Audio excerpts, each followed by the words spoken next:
మనకు కన్నులు మూసినా తెరిచినా కనిపించేటువంటి వస్తువు ఒకటి ఉంది. అది ఏ దైవత్వము. ఈ దైవత్వమునకు ఎట్టి మార్పును చెందదు. దీనికి ఏమాత్రము జనన మరణాలు లేవు. జననము లేదు, మరణము లేదు. అట్టి నిత్య సత్యమైనటువంటి ఒక తత్వము నీవే అయి ఉన్నావు. కనుక నీ సత్యాన్ని నీవు గుర్తించడానికి ప్రయత్నించు.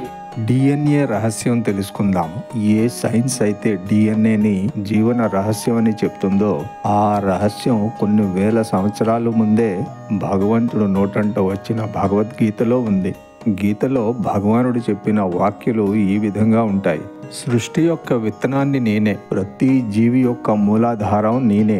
ఆధునిక సైన్స్ ఏం చెప్తుందంటే ప్రతి జీవి యొక్క బీజం డిఎన్ఏనే. జీవి యొక్క వివరాలన్నీ అందులోనే ఇమిడి ఉంటాయి. డిఎన్ఏ యొక్క డబుల్ హెలిక్స్ స్ట్రక్చర్ ని అనగా ఈ జంట పెన ఆకారాన్ని ఈ యుగంలో వైజ్ఞానికులు 19వ శతాబ్దంలో తెలుసుకున్నారు. కానీ గీతలో భగవానుడు కొన్ని వేల సంవత్సరాల ముందే చెప్పాడు. ఈ భూమి మీద సృష్టి యొక్క జీవనమాలలో ఉన్న దారాన్ని నేనే.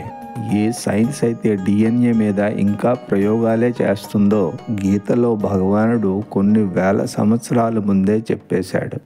ఓం శ్రీ సాయిరామ్. ఈరోజు మంచి మాటలో మంచి ఆలోచనలు ఆరోగ్యం వంటివి, చెడు ఆలోచనలు రోగాలు వంటివి.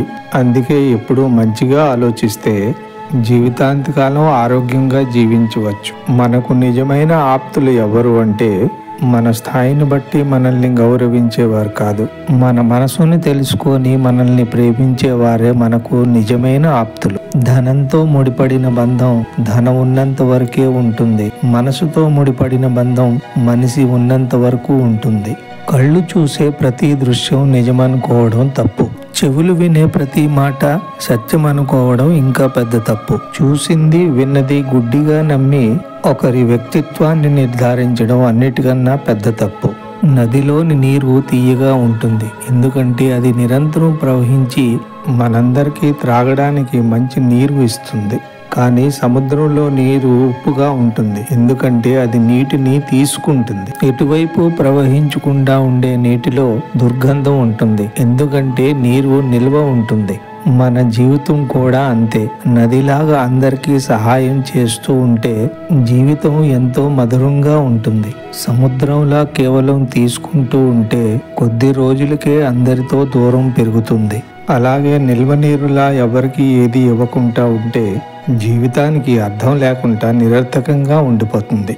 భగవద్గీతలో ఉన్న రహస్యాలు ఇంకా తెలుసుకుందామని ఆసక్తి ఉన్న వాళ్ళందరూ తప్పకుండా ఈ వీడియోని లైక్ చేసి షేర్ చేసి ఈ ఛానల్ని సబ్స్క్రైబ్ చేసుకోండి.